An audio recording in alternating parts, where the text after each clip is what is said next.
G'day guys, my name's Brett and we've been travelling Australia for the last year and a half in our Mazda BT50. We've been right up to the top of Australia through Cape York, we travelled through the Red Centre and checked out Uluru, we travelled all the way around the Eyre Peninsula, then we followed the Murray River. We're currently up in the Whitsundays region having a little explore around. This is a video that I should have made a long time ago, back when everything was all shiny and new. But hey, at least this way you get to see what a year and a half of travel might do to your rig. We're touring in a 2017 Mazda BT50. It comes with a GCM of 6 tonnes and a GVM of 3.2 tonnes, which is basically as high as they got in the dual cab utes in our price range, and was only matched by Ford Rangers. But Ford Rangers tended to be about $5 more expensive, which is why we ended up going with the BT50, which is basically the same car. It's been an awesome rig to tour in, it's been super reliable and hasn't let us down yet. We've put about 40,000 kilometres on her, driving all around Australia, and we've only had 2 major issues. When we were finishing up exploring Cape York, we started to notice that the engine temps were starting to spike on some of the hill climbs. Luckily I was paying attention and I pulled over before we did any damage and let the engines cool, and it took quite a while to figure out what was causing our problems. In the end, it was a fellow traveller that helped us figure out what the problem was.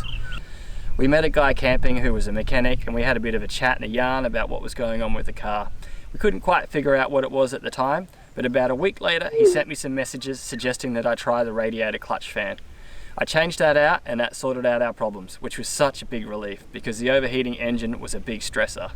It just goes to show how awesome people are on the road. The second major problem came while we were following the Murray. I could feel the whole car vibrating and I could hear a clicking sound coming from underneath from the driveline. It turns out that we'd torn an engine mount. Luckily, we were in Renmark at the time and they had an awesome Repco repairer there. They even let us crash out in the back of their lot while they got us sorted and put us back on the road. Outside and check out the view.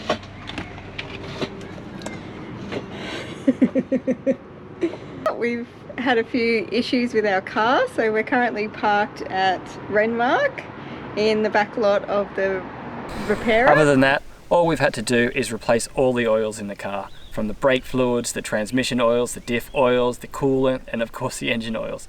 But I tell you what, it's definitely cheaper to change the oils that these things lubricate than have to fix or repair them. We did have our whole setup weighed before we hit the road. I'll stick some of the numbers up over here and I'll tell you what sort of fuel consumption we're getting while we're touring.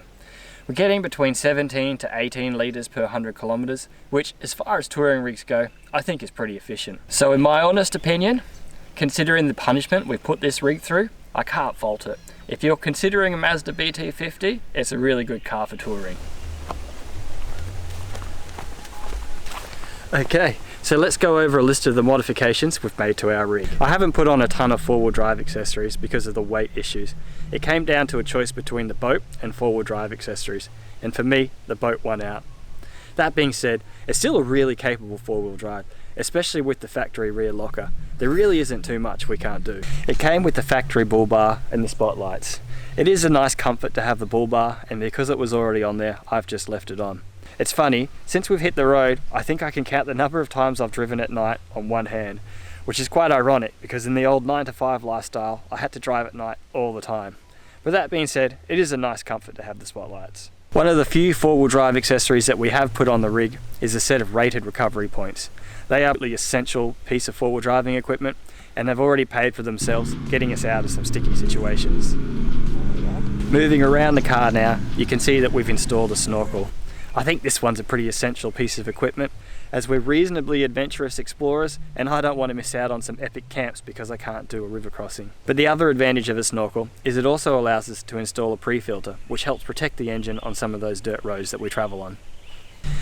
We chose to put a GVM upgrade onto our rig, which took up our GVM by 300 kilos up to 3,500 kilos. It was Petters that have done the install and they've used the Lovell suspension upgrade kit. And without that upgrade, there's no way we would have been legal towing the boat as well. And that's considering that we're actually towing a pretty small Caravan as well. The suspension upgrade has been amazeballs. The rig tows so good. We're not dragging our ass on the bitumen like some of the other rigs that I've seen out there. It's just awesome. The whole car tows perfectly. We haven't had to do any weight distribution hitches or anything like that. We don't get any speed wobbles when we're being overtaken by road trains. If you're watching this vid, I'm assuming you're probably in the planning and research phase. If there's one piece of advice I can give you, it's you've got to get your head around the GCMs, GVMs and ATMs. Because trust me, most of the van and car sellers, they don't give a crap if you're legal. They just want to sell you the biggest and most expensive thing they can. So it's up to you to make sure you understand what you're buying. Ooh, that sun's starting to slap me in the face. Sorry for digressing there, guys, but I just really wanted to get that point across. The amount of rigs that I've seen swaying all over the road and completely incorrectly weighted, it's dangerous. So again, sorry for digressing. The last accessory that we've installed on the car is a set of clear view mirrors. They slide in and out nice and easy, so we can pull them out when we're towing with the van. And as a full-time traveler, I can't imagine why you wouldn't go that way. Inside the cab, there's really not much to talk about. We've got all the standard accessories. We've got a UHF radio so we can talk to the truckies and other drivers on the road. We've got a HEMA navigation system. And we've got the Safety Dave camera system that allows us to see what's going on behind the Caravan.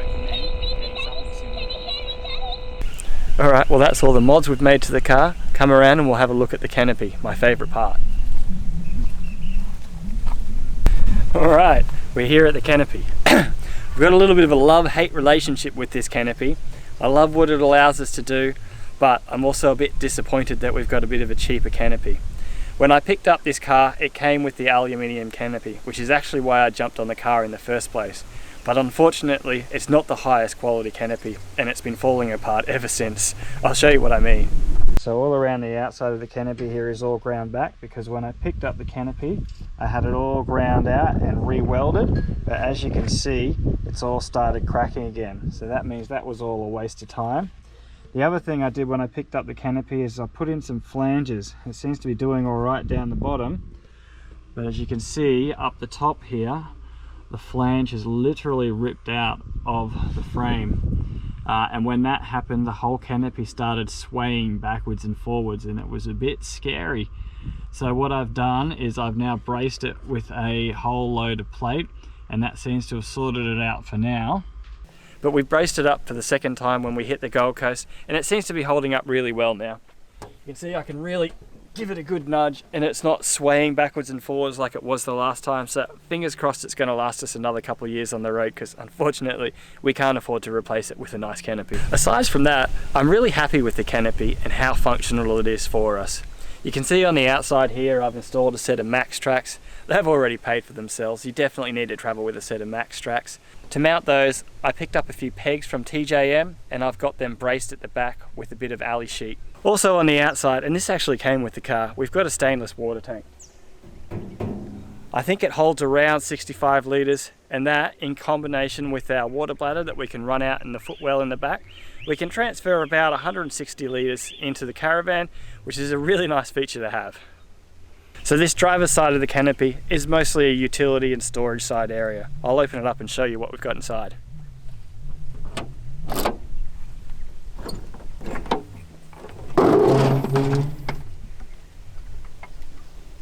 These two bags are our camping equipment. In this bag and this bag, we've got 2 tents, 4 sleeping bags, 4 air mattresses, and a couple of hammock tents as well. So we've got everything that we need to camp when we want to leave the van behind. And as you can see, I think they take up a lot less space than swags, which is what we needed because we're kind of touring in a much smaller rig. I'll just get these out of the way so I can show you the rest of the features of this side of the canopy.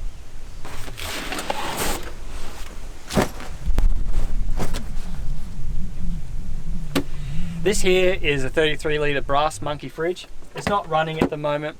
It's more of a backup and something that we use if we're going more remotely. It has been a really good thing to have, like when we went up to the Cape York and when we went through the Red Centre. And it was also useful when the fridge stopped working, so this became our backup fridge. I'll get this one out of the way as well. Alright, I'm just going to move you guys around so you can see what's going on over here. Other than that, we've got a few other essential accessories for touring Australia. A bag with a snap strap and a few other recovery bits and pieces. You can see up the back there I've got an air compressor. I've also got a bottle jack as well. But one of the things that I'm most excited about my canopy setup is the battery system. I'll go over how that all works with you now. So we're running two lithium BTEC batteries. They're both 125 amp hours. This one up the back here behind the fridge, I call the house battery. That one lives in there and doesn't move. This one here is in what we call a Thunderbox, and it's got the ability to be unplugged from the system so I can pull it out and use it elsewhere. So it's got a few SIG sockets, a few USB points, which is useful if we're going camping. And I pull this out and I use it in the boat. So this is what runs my Minn Coda and my sounding system when I'm out in the boat. All I have to do to disconnect this from the system is unplug the two Anderson plugs in the rear, connect them back together. Now the whole system's just running on my 125 amp hour lithium battery, and this one's free to be pulled out and moved around and put in the boat for when I go fishing. It's just locked in place with a couple of screws.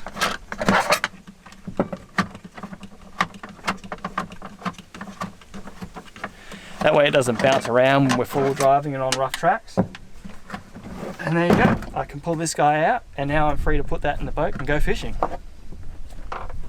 So keeping the whole system charged, we've got a Red Arc DC-DC and solar controller. So the batteries will charge while we're driving, and I've also got two Enerdrive 100 watt amp hour lithium batteries on the roof. And I've also got two Enerdrive 100 watt amp hour lithium batteries on the roof. So we're running two 100 watt solar panels on the roof, guys. They're not batteries up there. But to be perfectly honest, I hardly ever have to use the solar blanket. Between driving around and charging up the batteries and not staying put for all that long, I find that the batteries generally stay topped up anyway. The last thing about the battery system, which is really helpful as a content creator, because I'm always trying to charge camera equipment and all sorts of things, is our charging station. So up here we've got a small inverter, so that allows me to charge the computers and the drone batteries.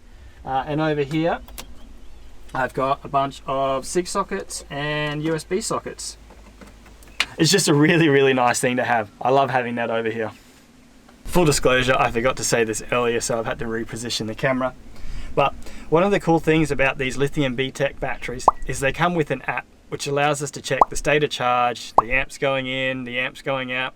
It's really useful when I'm out using it in the boat. It's also useful, we can just open up the app. Well, my wife can open up the app while I'm driving and we can check how the batteries are traveling and performing. All right, so the last thing that I want to show you over on this side of the canopy is something that I'm really proud of, but I'm gonna have to move the camera a little bit so you can see what I'm talking about. When I was designing this canopy, one of the things that really hurt was I was losing about 3 inches in order to bring the false floor up to have it flush with the opening of the canopy. But I found a way to take advantage of that wasted space. What I did is I put in a bit of a compartment underneath this floor, and that's where I store all of my tools. As you can see, all of my tools are nice and neatly organized in here. If I'm being perfectly honest, it can be a little bit of a pain in the butt to get to because I've got to pull everything out to get to it. But let's be honest, if you need your tools, you're probably already having a bad day anyway. The last thing that you can see in here on this side of the canopy is the petrol motor for our boat. That sits on an Almac slide and slides out the back. The only time I have to open the rear of the canopy is when I'm dragging out the boat motor. But I'm not really going to go into too much details about the boat and the boat system in this video. I want to do a whole rooftop tinny setup in a separate video. Okay, now we've made it around to my favorite side of the car. It's like a little reveal. You ready for this?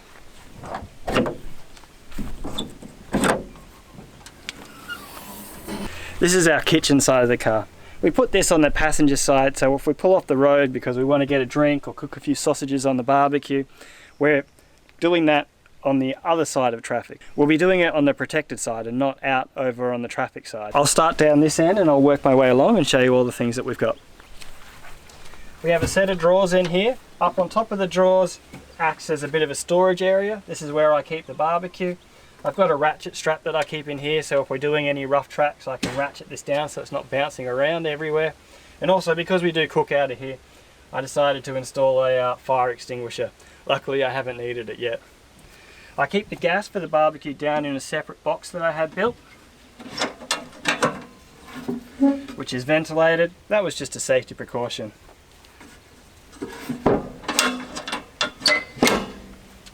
So the drawers themselves, They came from a mob on the Gold Coast, and to be honest, I don't really have anything nice to say about them.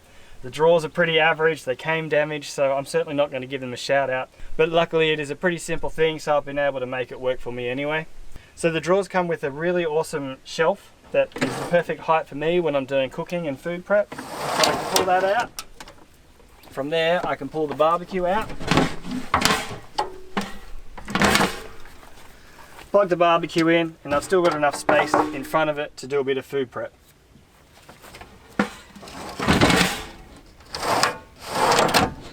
Above the bench is a set of drawers.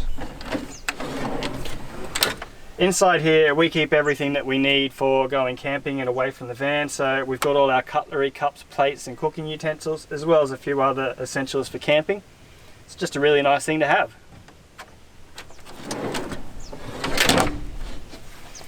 Moving along, we've got our Dun & Watson pantry slide. I really like the Dun & Watson pantry slide. It's been doing a really good job for us.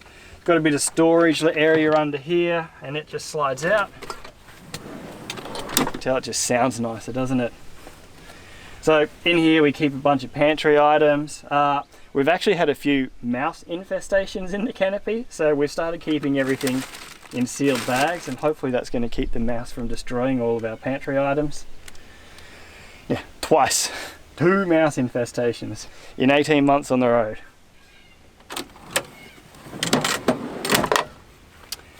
Now the last thing that we have as we move along is our Dometic upright fridge. I went with the upright fridge as opposed to a chest freezer, because if you're going to use a chest freezer, you're also going to have to get a fridge slide. And those fridge slides weigh between 15 and 30 kilos, so it's quite a bit of weight. So I found that the upright fridge was a bit of a a bit of a weight saver, and also because we don't do a lot of rough four-wheel driving, we don't need everything packed away. Nothing really bounces around in here. I'll show you what's inside. We mostly use this as a drinks fridge. Sometimes we'll put a bit of food in here if we don't have enough space in the van's fridge. But it is mostly just a drinks fridge. We've put in a few trays. That helps keep everything organized and stops it from going everywhere. Yeah. The last thing that we keep in the kitchen side of our Canopy is the soda stream. These things are such a great gadget to have for a tourer. It means that we don't have to carry bottles of soda. We can just take a bit of water, carbonate it, add in a bit of flavour, and we're ready to go. It saves on weight. I really love this side of the Canopy. It makes camping away from the van so comfortable. We can cook, we can keep everything cold, we've got all our utensils that we need, we've got all the food that we need stored in here. It just makes camping away from the van an absolute dream. Well, if you've made it this far into the video, I've got to say a really big thank you. You've probably helped me out a lot with the old YouTube algorithm. I hope you got something out of the video, and thanks for watching.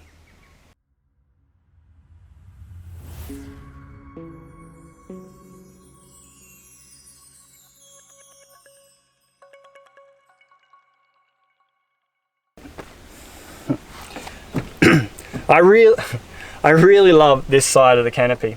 It makes. And my trusty assistant Kaylee.